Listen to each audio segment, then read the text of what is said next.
2 రోజులు నేను యాక్చువల్గా హైదరాబాద్ వెళ్దాం అనుకున్నాం. మీరు అందరూ రాత్రి ఫోన్లు చేసి పెట్టిన ఒత్తిడి మూలాన్ని మరి నేను రావాల్సి వచ్చింది. మన కుటుంబం అంతా కూడా గౌరవ కేంద్ర పార్టీ అధ్యక్షులు ముఖ్యమంత్రి చంద్రబాబు నాయుడు గారితో మన ప్రయాణం 23 సంవత్సరాలు. అవును కదా, 23 ఏళ్ళ నుంచి పనిచేస్తున్నాం. 23 సంవత్సరాలు మనం సార్తో ప్రయాణం చేస్తున్నాం.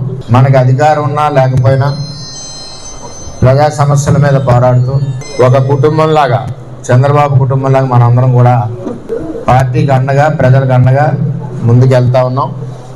ఈ ప్రజాసేవ చేసి అవకాశం కల్పించిన చంద్రబాబు నాయుడు గారు అవకాశం కల్పించారు. 23 సంవత్సరాలు ప్రజాసేవ చేసిన అవకాశమే మనకు గొప్ప పదవి. చంద్రబాబు నాయుడు గారి యొక్క ఆదేశాలు, మన భవిష్యత్ రథసారథి యువ నాయకుడు లోకేష్ గారి యొక్క ఆదేశాలు, నిర్ణయాలకి నేను, నా కుటుంబం, అదేవిధంగా పిఠాపురం నియోజకవర్గం నా తెలుగుదేశం పార్టీ కుటుంబం ఎప్పుడూ శిరసావహిస్తాం, కట్టుబడి ఉంటాం, పార్టీకి అండగా ఉంటాం, పార్టీ కార్యకర్తల్ని కాపాడుకుంటాం, పార్టీ కార్యకర్త మీద ఏ గవాలన్నా సరే ప్రాణాలు ఇస్తాం. అది తెలుగుదేశం పార్టీ.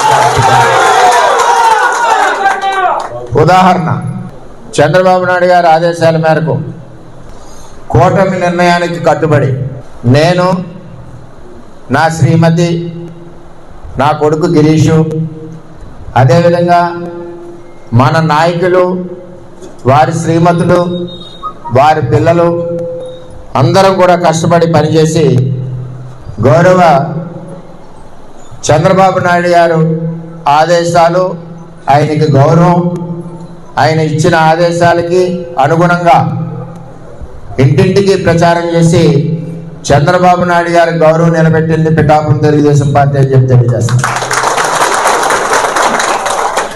అదే మా పిఠాపురం తెలుగుదేశం పార్టీ యొక్క క్రమశిక్షణ, మా పిఠాపురం తెలుగుదేశం పార్టీ కుటుంబం యొక్క కష్టం ఎప్పుడూ కూడా అహర్నిశలో చంద్రబాబు నాయుడు గారికి, భవిష్యత్ రథసారథి నారా లోకేష్ గారికి ఎప్పుడు కూడా పిఠాపురం తెలుగుదేశం పార్టీ అండగా ఉండడమే కాకుండా వారు నిర్ణయించిన ఆదేశాల ప్రకారం తూచా తప్పకుండా పని చేసుకుంటూ, పార్టీని బలపరుస్తూ, కార్యకర్తలకు అండగా ఉంటూ ఎప్పుడూ కూడా పార్టీ ఆదేశాలకు అనుగుణంగా పిఠాపురం నియోజకవర్గం తెలుగుదేశం పార్టీ కుటుంబం నడుస్తుందని చెప్పి ఈ సందర్భంగా నేను తెలియజేస్తున్నాను.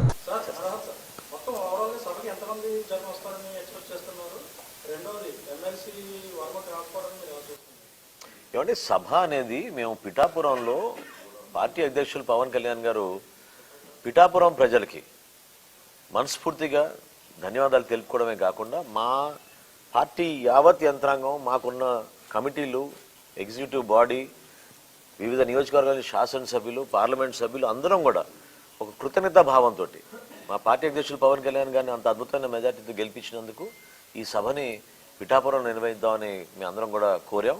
దానికి పవన్ కళ్యాణ్ గారు కూడా ఆయనే ముందు యాక్చువల్గా పిఠాపురంలో చేస్తే బాగుంటుంది, మన అందరం వాళ్ళకి థ్యాంక్ యూ చెప్పాలనే సందర్భం వచ్చింది కాబట్టి చేద్దాం అన్నారు.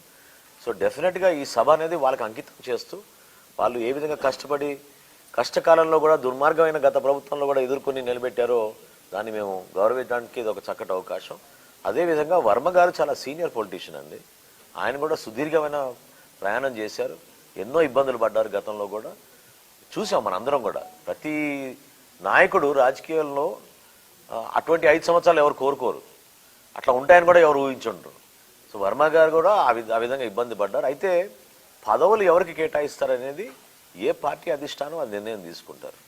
పవన్ కళ్యాణ్ గారు మనస్ఫూర్తిగా ఎప్పుడు కూడా మాలో ఉన్న నాయకుల్ని కూడా ప్రతిసారి అదే అంటున్నారు, ఏదో వారసత్వం రాజకీయం అని ఎవరైనా అంటే చాలా పొరపాటు అది. పవన్ కళ్యాణ్ గారు ఎప్పుడు కూడా కోరేది అంటే యువ నాయకత్వం, కొత్త నాయకత్వాన్ని మనం ఎంకరేజ్ చేయాలి, ఎంతమందికి అవకాశం ఇవ్వగలితే అంతమందికి ఇవ్వాలి మన అవకాశం అని ఆయన నిలబడతారు. ఆయన ఇప్పుడు చాయిస్ ఇస్తే ఆయన పదవి తీసుకోరు కానీ ఇతరులకు పదవి ఇచ్చే మనిషి ఆయన. కాబట్టి వర్మ గారి విషయంలో కూడా ఖచ్చితంగా ఆయనకి న్యాయం జరగాలి. ఆ విధంగా ఆయనగా గౌరవించుకుంటాం. ఆయన కూడా వాళ్ళ పార్టీలో ఉన్న అంతర్గత విషయం అది వాళ్ళు మాట్లాడాలి. కూటమిలో భాగస్వాములుగా ఆయన సహకరించారు, పవన్ కళ్యాణ్ గారు ఎలక్షన్ నిలబడ్డారు. మీ అందరం కూడా ఆయన గౌరవించుకుంటాం. లేదండి, దొరబాబు గారు ఎలక్షన్ ముందే వద్దామని అనుకున్నారు, కొన్ని కారణాల వల్ల రాలేకపోయారు. ఆయన మాలో ఒక కుటుంబ సభ్యుడిగా ఉన్నారు. ఆయన చాలా సౌమ్యంగా ఉండే మనిషి, అటువంటి ఆలోచనలు ఏం లేదు. ఒక చెక్ పెట్టడానికి అవసరం ఏముంది? ఇది పవన్ కళ్యాణ్ గారి నియోజకవర్గం, ఇక్కడ ఎవరు చెక్ పెడతామండి? కంప్లీట్గా ఇది పిఠాపురం అనేది పవన్ కళ్యాణ్ గారి అడ్డా, అది ఇంకా దాని గురించి ఆలోచించి అవసరం లేదు. Thank you.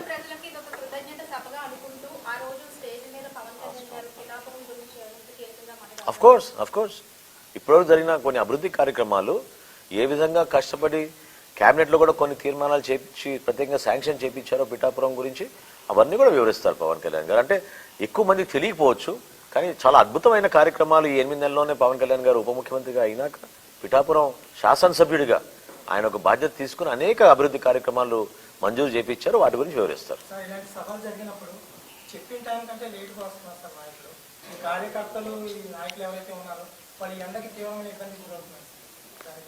ఏమంటే మేము మా సభ ప్రాంగణం విషయంలో కానివ్వండి, సభ ఏ టైం మొదలవుతుందనే దానిపైన కానీ చాలా స్పష్టత ఉంది మాకు.